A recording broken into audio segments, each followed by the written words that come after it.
Download paket instalasi Cisco Packet Tracer di situs resmi Cisco, lalu simpan di local drive pada komputer Anda. Di sini saya sudah mempunyai paket instalasi Cisco Packet Tracer. Klik 2 kali pada file installer sehingga akan muncul jendela License Agreement. Pilih radio button I accept the agreement untuk menyetujui persetujuan lisensi, lalu tekan tombol next untuk melanjutkan instalasi. Pilih lokasi instalasi Cisco Packet Tracer pada local drive komputer Anda dengan cara menekan tombol browse pada jendela select destination location, kemudian tekan tombol next untuk melanjutkan instalasi. Langkah selanjutnya adalah memilih lokasi di mana shortcut aplikasi akan diletakkan. Tekan tombol next untuk melanjutkan instalasi. Di sini kita memilih tas lain yang dilakukan saat proses instalasi sedang berjalan. Terdapat dua checkbox yang dapat dipilih, yaitu membuat shortcut di desktop dan membuat shortcut untuk mempercepat launch paket tracer saat akan dibuka dan digunakan. Selanjutnya tekan tombol next untuk melanjutkan instalasi. Proses instalasi sudah hampir siap. Jendela informasi tentang proses instalasi sudah muncul. Jika sudah sesuai, tekan tombol install.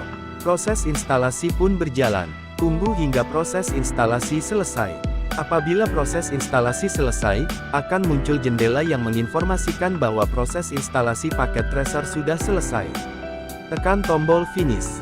Selanjutnya, Cisco Packet Tracer akan meminta Anda untuk melakukan registrasi apabila Anda belum memiliki akun di Cisco Networking Academy atau Anda dapat menggunakan Packet Tracer dengan akun GES. Jika Anda sudah memiliki akun, maka login terlebih dahulu agar dapat menggunakan Packet Tracer.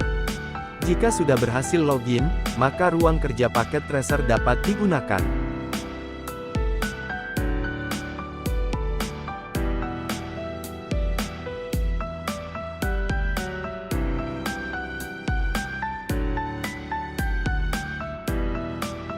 Download paket installer Wireshark dari situs resmi Wireshark. Klik 2 kali pada installer Wireshark hingga muncul jendela installer.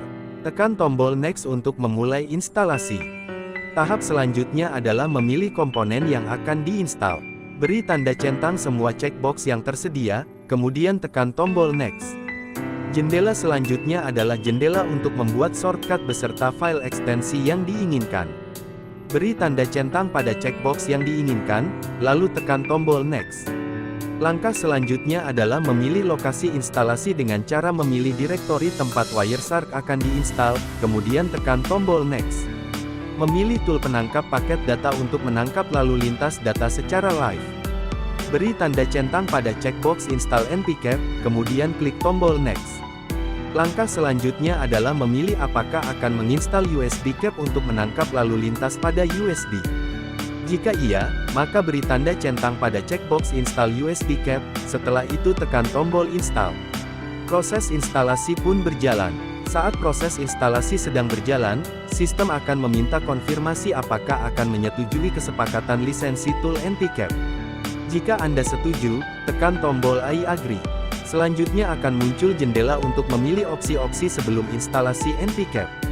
Tekan tombol install untuk menginstal npcap. Jika proses instalasi telah selesai, tekan tombol next, kemudian tekan tombol finish. Proses instalasi npcap telah selesai dan kita kembali ke jendela instalasi Wireshark. Jika proses instalasi Wireshark sudah selesai, maka tekan tombol next, kemudian tekan tombol finish.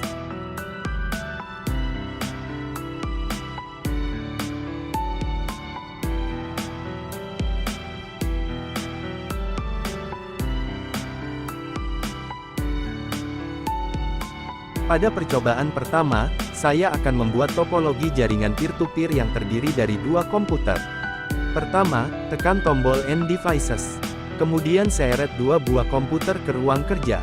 Untuk menyambungkan dua komputer ini, tekan tombol Connections, lalu pilih Copper Crossover. Tekan PC 0, lalu pilih Ethernet 0. Kemudian tekan PC 1, lalu pilih Ethernet 0. Sekarang kedua komputer sudah tersambung. Langkah selanjutnya adalah mengatur IP kedua komputer agar bisa saling berkomunikasi. Pertama kita atur IP pada PC 0 dengan cara menekan PC 0, pilih tab config, lalu pilih menu Ethernet 0. Isi bidang IP v4 address dan subnet mask. Di contoh ini saya menggunakan IP kelas C. Selanjutnya kita atur juga IP pada PC 1. Pastikan IP pada kedua komputer berada pada network yang sama sesuai kelas IP yang dipakai. Setelah IP kedua komputer sudah diatur, selanjutnya kita uji coba, apakah kedua komputer sudah bisa saling berkomunikasi. Untuk mengujinya, pilih tab desktop, lalu tekan command prompt.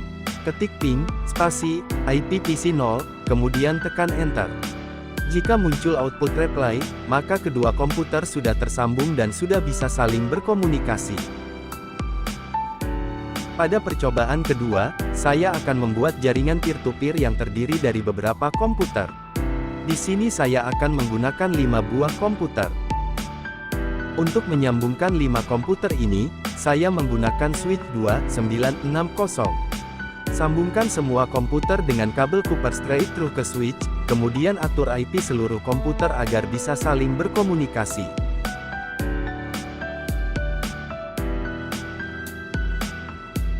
Sebagai contoh, di sini saya menggunakan IP kelas C.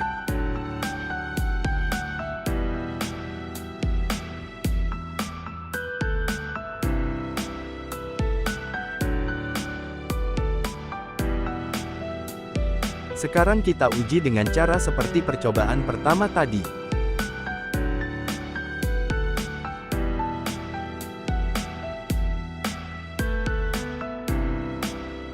Untuk percobaan ketiga, saya akan membuat sebuah DHCP server, agar klien bisa mendapatkan IP secara otomatis.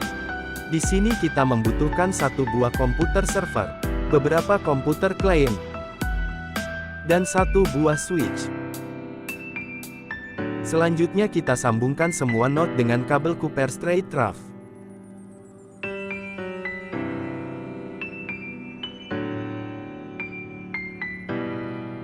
Setelah semua node tersambung, sekarang kita atur IP pada komputer server.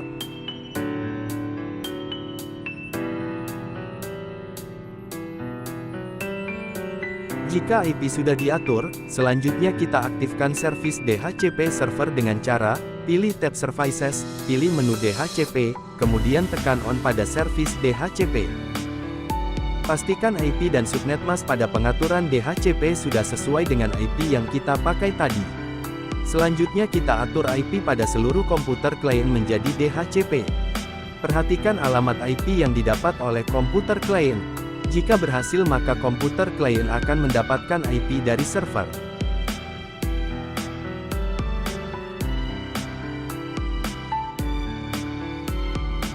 Terakhir kita uji apakah semua komputer sudah bisa saling berkomunikasi.